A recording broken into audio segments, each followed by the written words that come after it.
Hello everyone, it's Oluwanifemi here again and welcome to the Techpoint Africa Podcast episode 201. Last week was so awesome and if you missed it, you need to go and check it out because we recorded live here in the studio.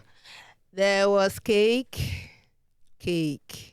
not in the best form, but there was cake and there was wine, and then we had someone from the audience join us in the studio, and we had a lot of fun last week, and we didn't stop there. So today we are here back in your faces to give you the news out of Africa tech ecosystem.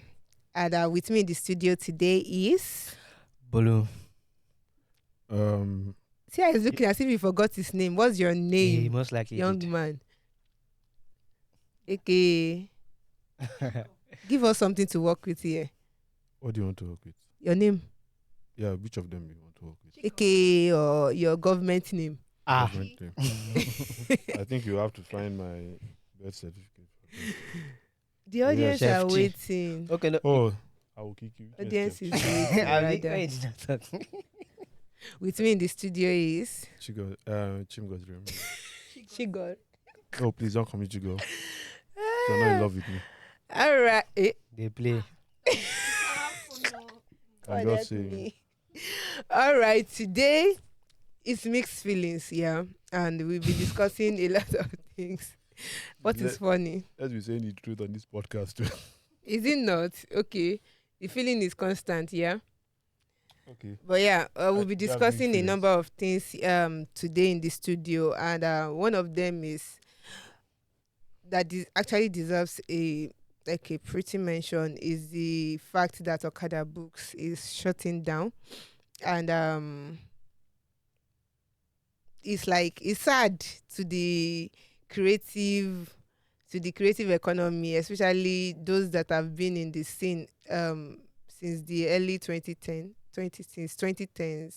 yeah, that, because Okada Books came into the scene in around 2013 to like help people to give a voice to their craft, like people that never thought they would become published authors were able to do so on Okada Books, and it actually gave birth to other publishing platforms that are online, and the reasons are like they call it insurmountable challenges, which we can pin on economic situation, Yes. right? And we're wishing them the best, and hoping that someday it will come back up. And then there was this drama that rocked the global tech ecosystem between last week, Friday, and up till now, we are still reeling in it. And it came as a shock, right? OpenAI CEO has been sacked. It looked like joke, like from where to where? Sam Altman sacked. What happened?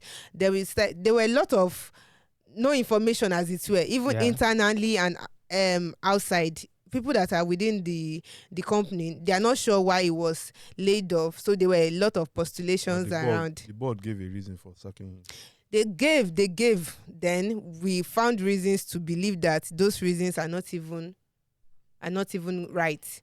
So they said okay, it took some steps and he didn't properly communicate it, and they were like they don't think it's in the best position to lead the team anymore because of that. Then at some point we heard that the board said he decided to go and monetize prematurely. Like OpenAI's technology decided to monetize it prematurely, and this is the reason why we might not believe that, because should I even start from the top? So this thing started on Friday, November 17th, and we just said that he was sacked. Then 2 days later, immediately when he was sacked, the CTO Mira was told to come on. 2 days after he was sacked, they got another CEO, interim CEO, the former CEO of Twitch, Emmet. Is it Emmet or Mnet? Emmet, yeah. Yes. While that one was happening, Satya, Microsoft CEO said, okay, Greg, the president of OpenAI too, said oh, is leaving because they Because sacked had Sam. Sam. So both of them had left by that time. And by that time, Microsoft said, okay, come and build our AI research team. Yeah. While that was going on, there was a coup going on within the system, within the company, and like almost 800 employees said, oh, if you did not bring back Sam, we are leaving. While that was also happening, some two major people on the board who are also co-founders that were in the board when the decision was made also said, oh, we regret that this happened, so we are joining the list of people that will leave if we did not bring back Sam. Wow. Yes, Ilya and one other guy like that. So all this drama is very difficult to keep up with, right? But they were happening, and by yesterday we're told that they've reached an agreement and Sam is coming back Agreement as the in CEO. principle. Here we go. So now, how did I get there? You were saying like the board said Sam prematurely decided to go and monetize the technology. But hear what this guy said, Emmett, when he was told that he should come in as the CEO, in his tweet. Where did I keep it? Hold on.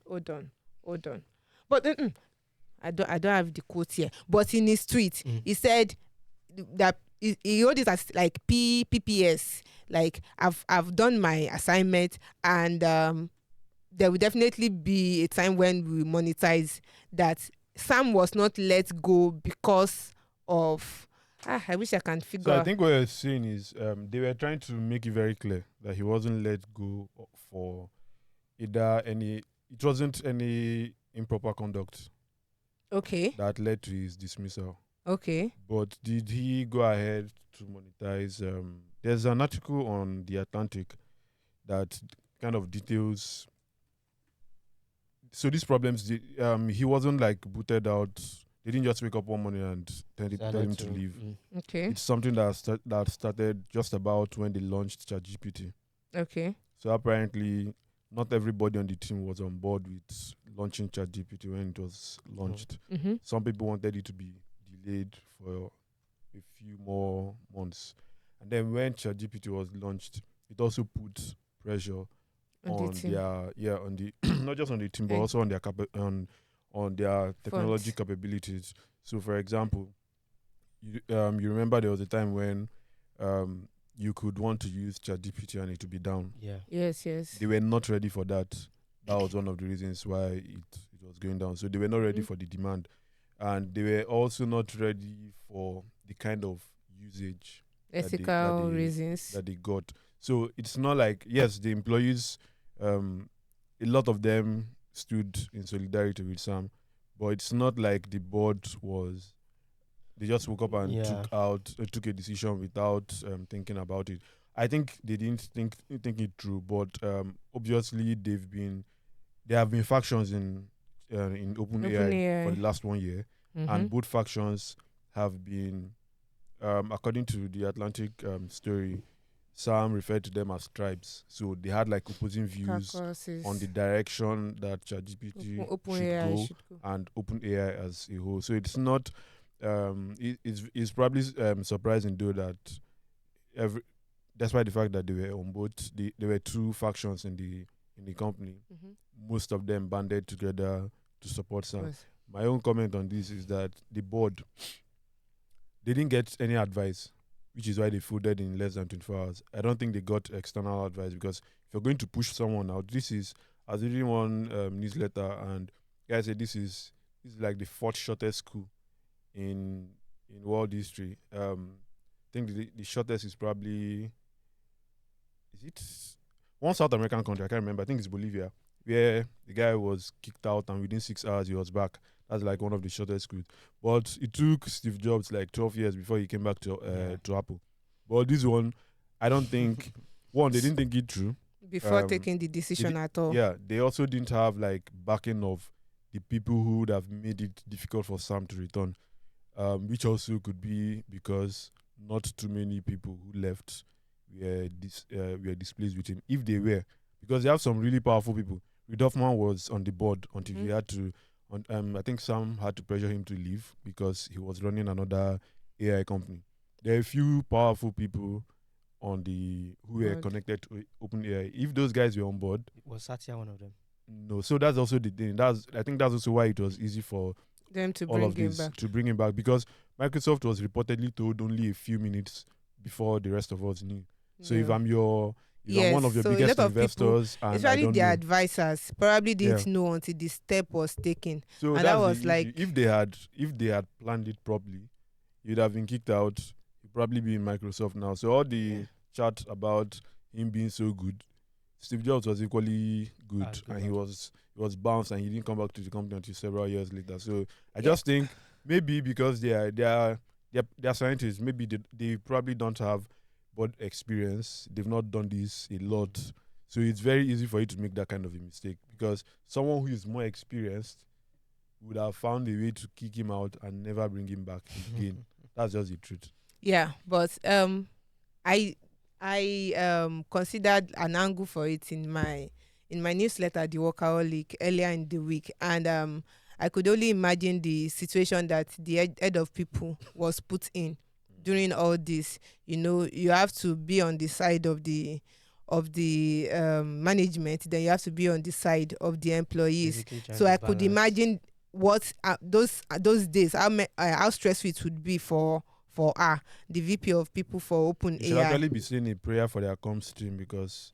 you go the right statement as you're done writing the statement. Right, damage control and- bringing it. Yeah, and all. redact as they are But redacting. all this happened in less than a week, and it was such a drama, and we had to keep up with it. Well, that said, our stories for today, we're going to start with a company, with a startup that has been in the news often for either fundraising and for layoffs, but recently is becoming unbecoming, because this is like the third layoff in 15 months, in less than 2 years, and we are wondering why. Well, they gave us a reason, which do we believe it?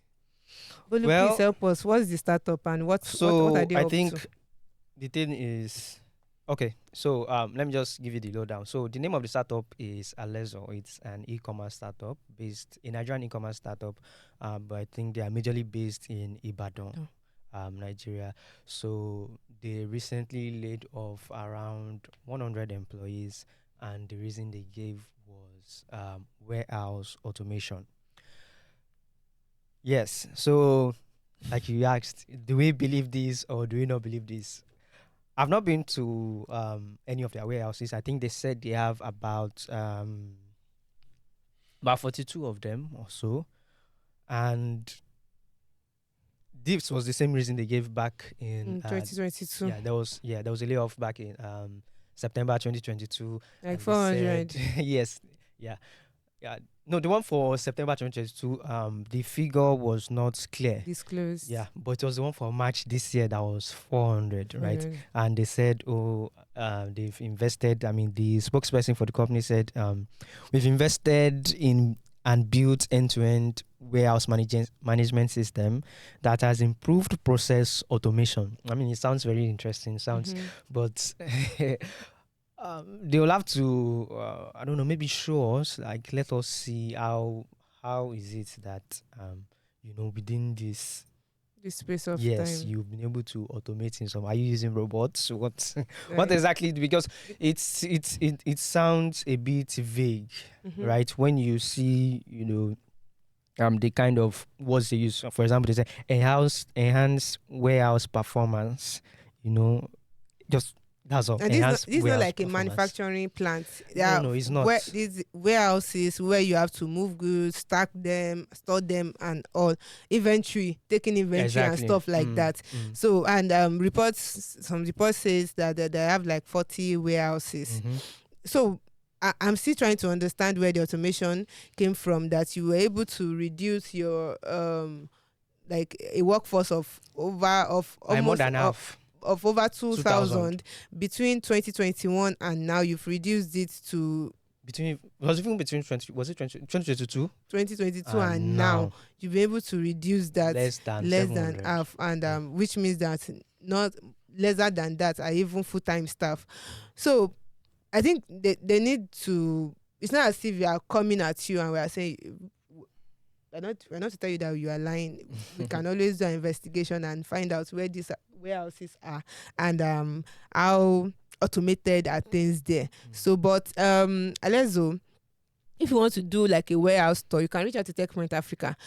If you want to prove this point, we can always come and I mean, check it would be very interesting. Yes, it would. to It see, would. yeah. If any representative of Alerzo is listening to this, you can always call on us. We bring our production team. We'll capture what is going on there. It's what we would love to see. Yeah. So it might sound unbelievable, but seeing is believing, as it were. Exactly. And this is a project. This is a startup that was founded on the basis of not just doing e-commerce, but helping women entrepreneurs trying to get into that e-commerce space. So we would love to see what Alerzo is doing with And I their think warehouses. Another reason why you might not want to, why I think maybe the whole automation thing might be a camouflage is because, I mean, we've seen what other e-commerce startups are facing, or e-commerce companies are facing. I mean, already know that e-commerce in Africa is like, it's still difficult. It's still at that very difficult stage. But I mean, they are using the new, everybody's now doing B2B e-commerce because we've seen what Jumia Ice is seeing. Yes. So it will make sense to still do. But I mean, it probably just means that even whether B2B or B2C, e-commerce in Africa will always be quite difficult. Challenging. Yeah. So we're wishing Alerzo well, and I'm also wishing their head of HR well. Because I can imagine. I wish the people that were laid off well. Yeah, I wish them well, and I wish, because keeping employee morale at this particular moment, trying to tell people that, oh, your job is safe, without them thinking that am I next, and looking at the stability and also the company's image when they want to get new talent. I'm just wishing their HR department well, because we are doing, like, I'm covering the modern workplace vertical, so I always look at it from that lens. And I don't know why production is looking at me like that. So moving on, Chimgo's dream, is it Bolu that will tell us what happened with GetEquity CEO? It was in the news earlier this week. Okay, I'll tell you some of what happened, and maybe Chimgo's dream will tell you the remaining. So, GetEquity's COO, Temitope Ekundayo, was detained by the police for 2 days in Lagos because funds were not paid. So if you don't know what GetEquity does, in simple terms, right, GetEquity is like that platform where they say they are democratizing investment, something like that. So you have a startup, list on GetEquity, people see your startup there, and then they can invest in you through GetEquity. So the story is that, okay, we raised money on GetEquity, and GetEquity has not paid us the money we raised. So the name of the company that raised on the platform is called Pepper.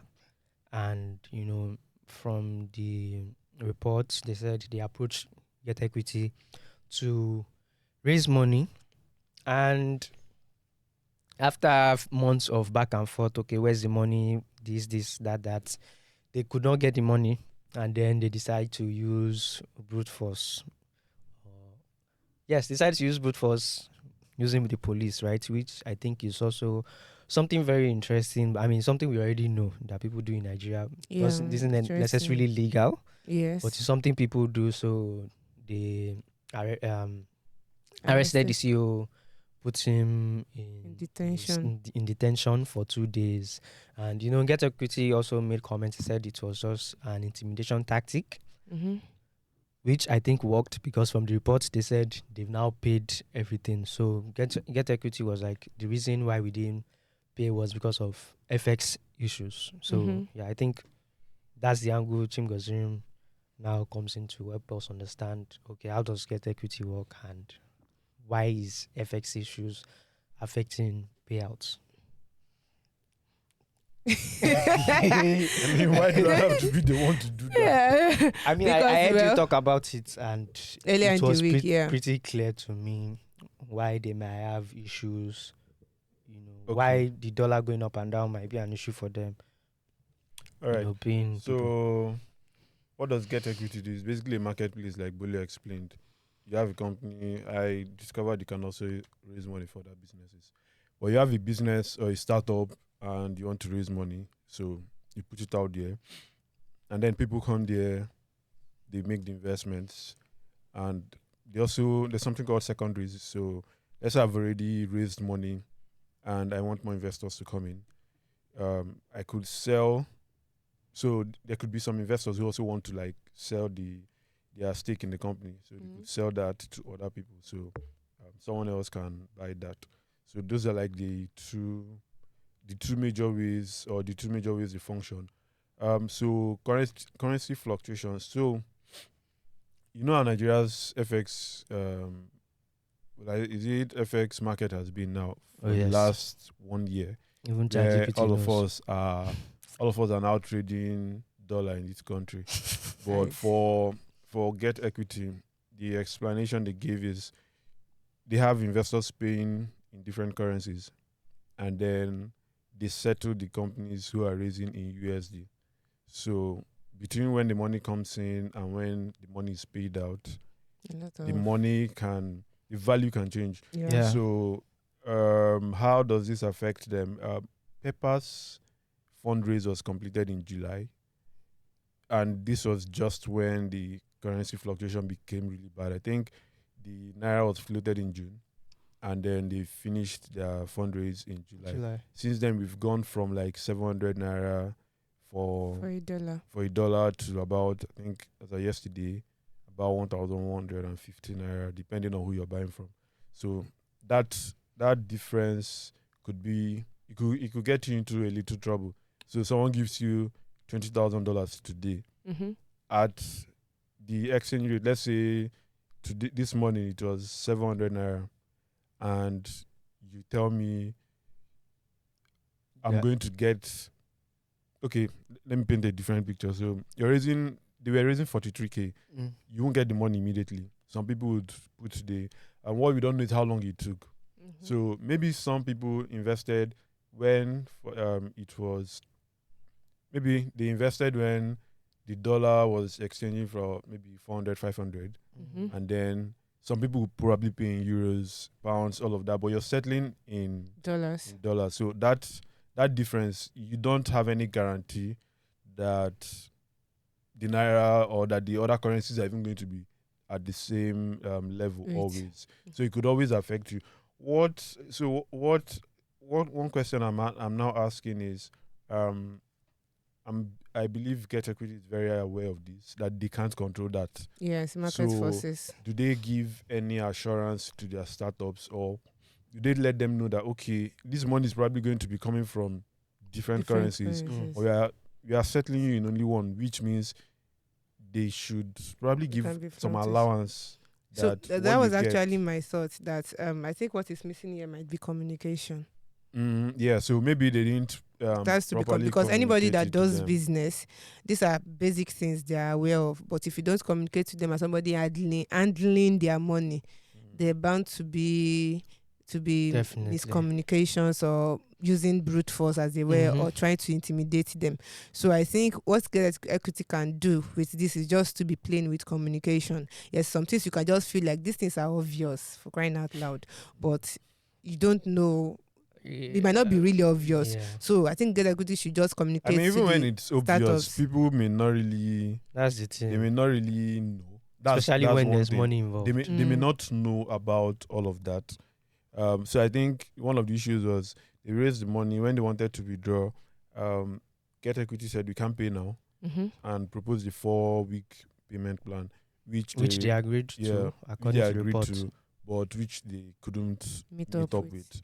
So it's possible that it wasn't because I don't know how many startups were raising at that period. So it's possible that if your other startups were having similar issues, which could have played a factor or played a role in their inability to repay when they said they would repay. So yes, that communication can help. It's important. They really need to work on it, and you don't start having unnecessary issues. Yeah. Yes, these are like basic business challenges. I don't think it's something that should raise alarm until we see a trend. Yeah. Except there's a trend, there's like a pattern, then maybe it becomes Yeah, Boring niche. at Yeah. that point. Okay, so yes, a startup with a funny name. Zazuu. Is there? Why are these guys in the studio with me today? Sorry, I don't know where that came from. Yeah, it's What's it's a that? Nigerian Came from your it's mouth. it's a Nigerian artist that led us to where we are today. So Yeah. yes, Shout out Artist, Zazuu. to- okay. what is it? Artist. he's an artist now. Artist doesn't Okay. begin to describe the. Okay. He's a What? philosopher. On some days, he's a philosopher. On some days, he's a renegade. On some days, he's an ambassador. Why is Onome looking at me like that? All right, okay. Of what? Zazuu, a fintech. What the hell is she saying? Is it a Yeah, it's a fintech. fintech startup? Yeah, fintech shut startup. down for a reason that we are getting tired of hearing. Yes. Yes. And what is that Everybody- reason? Everybody We're keeps not saying they able are to shutting raise down funds. because you can't raise But Yeah. then what makes we are not able to raise funds reason even more, I don't know, I don't want to use ridiculous. Please give me synonyms. What makes it Outrageous. even more I like outrageous. Disturbing or No, no. confusing. I like the outrageous. Outrageous. What makes it more outrageous on no verse. I know you people know English very well. So what makes it more outrageous for Zazuu is that they raised money just a year. Right? I mean, It's a playbook we are familiar with. yes. I mean, it's not as if like you just raised money and you're saying, oh, we are shutting down because we could not raise money. You So- cannot raise- The news. Yes, I don't know production. Before you give us one kind eye, Zazuu is a Nigerian fintech startup that has shut down. After how much did they raise 1 year ago? $2 million. Was it true? After My raising God. $2 million less than a year ago, and the reason they gave was that they couldn't raise more funds. Now, I was venting last night, really venting to another startup founder, and it's disturbing when a startup gives that excuse without like you should hold yourself back from giving that. Just look for another excuse, because when you're invested in, fine, VCs want you to spend money on things that should move the company forward, the startup forward, and probably bring more funds and probably attract more funding. But you shouldn't burn through your funding. You should you should get to a stage where you are making revenue. You should have a product that can give you revenue, that at the point whether you've exhausted the funding money, the VC money, you should be able to run while you wait for another funding to come in. Yeah. And I'm getting tired of seeing this reason why startups shut down. Jason Njoku said, I think he also, I've been referring to this thing a lot. He said something in that his article, and he said something that seemed like a warning for founders. Like once your burn rate is becoming, he said the thing is like addictive, right? You just start burning and you get so used to it, and I guess that's why people are blaming not being able to fund To raise funds. to why they are That's shutting down. I don't know if you said that's the reason. It's a case of so I've heard a few people say one of the reasons we've heard these excuses is that a lot of founders were not aware of how long. Okay, so they kind of overestimated or underestimated how long it would take them to raise cash. So 2020, 2019, you could probably raise a $1 million seed round in under 6 months. Now it's taking as much as a year to even reach that Amount. those same figures. So if you entered 2023 with the mindset that 3 months, you do this, and then you come and maybe you've heard of one founder like that was able to do it, you may also fall into the trap that yes, I will raise money in a short period. Objection. Please object away. So if you raised money and say you had a burn rate, you are burning it for valid reasons, and then say you got to like the 4th month, and then you evaluate your books, get your books and look at it, what will be the next thing to show you when you project where you've gotten to and where you are going to, and look at the market situation? What should be the next step? You know what I think the problem is, right? Founders don't listen to their advisors. What kind of advisors are you talking about? So, Did they even have advisors in the first place? Okay, say some of their investors make it to their boards, and then they hire a finance executive, right? They hire somebody that will take care of HR. Those people, they are occupying advisory roles. But do founders listen to them? Because if you have a finance expert, so you're assuming that the finance or whoever they are hiring. Okay, so here's the thing too. I don't know what in this case here. I don't know what the leadership team was composed of. Whether they had a finance guy who was like in charge of doing this. Mm-hmm. But even where companies have had finance guys, we've also had issues like this happen. So this isn't me excusing them. Mm-hmm. The excuse that you were unable to raise is quite old, and I think people should start coming up with more creative reasons when they are shutting down. It's a creative reason. I mean, yes, you can't be using the same line always, but it's so the concerns are valid. That's basically what I'm saying. The concerns that people are using that excuse is valid, but let me play a little devil's advocate. Okay. But I'm not the devil. Not everybody knows.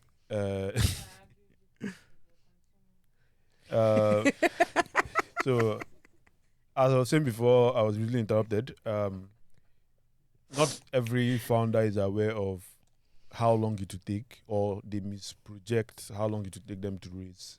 So when you make that mistake, it's also funny, or it's possible for you to keep on hoping, being very optimistic that you're seeing that this thing will not work, but last, I don't know how it could be, but you go run them. And you're using that mindset. It's very, very possible. And it's probably one of what has happened for a few startups. They've probably been very, very optimistic. But another thing too is, yes, your burn rate has become high, and you've looked at it. You know that this isn't sustainable. We are probably going to run out of gas. The question now becomes, what do we do? The easiest thing to do at that point is to either cut some expenses that you are making or fire some of your employees.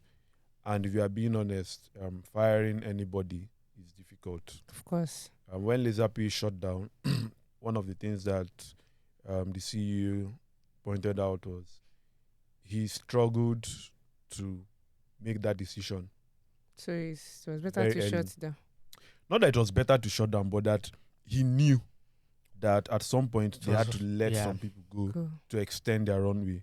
But that he struggled with that decision. For him, it makes perfect sense. He's very young, 21 or so. These are people who you've probably built relationships with. Yeah. Who, in fact, you know the impact of them being fired on their finances. So it's very normal that you would think about it. I'm also assuming that for other founders who have had to fire people, it wasn't a difficult decision to come to. An easy decision. An easy decision for them to come to. So it could also be you just postponing the evil day. And you know I'm supposed to do this, right? If I fire maybe 10 people, it might reduce the burden, the financial burden, but then you just continue hoping. So there's just a whole lot of reasons. But so for Zazuu, I think we've not even touched on the main reason why they probably failed. They were playing in the remittance market, and everybody talks about how difficult it is to send money to Africa, how expensive it is. It's true, but there are also a lot of players there. We have guys like Chiba Cash that have struggled in the last 1-2 years. We also have Lemonade Finance. We have Nala. Nala has been on sort of an expansion spree in the last 1 year. But we also have the bigger and more established players, World Remit, Western Union and the likes. If you're going to get into that market, you need to do a whole lot. Probably going to have to spend serious money on customer acquisition.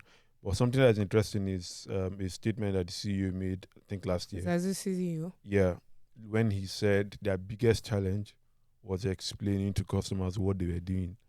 If your biggest challenge is explaining to customers what you are doing, Do you have a product?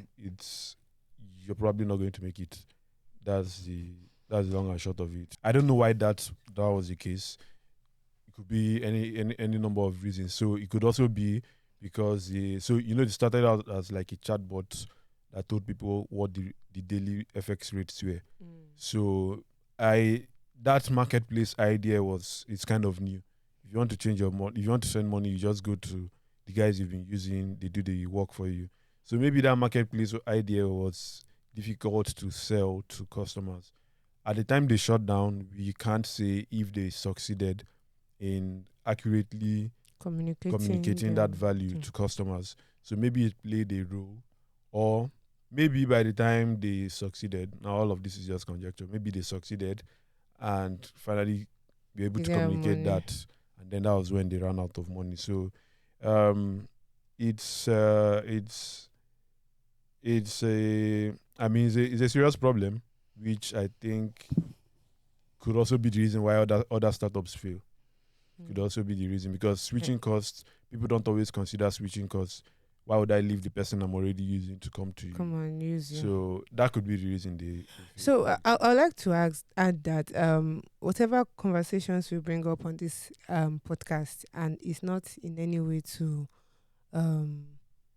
say or to throw jabs as startups that fail.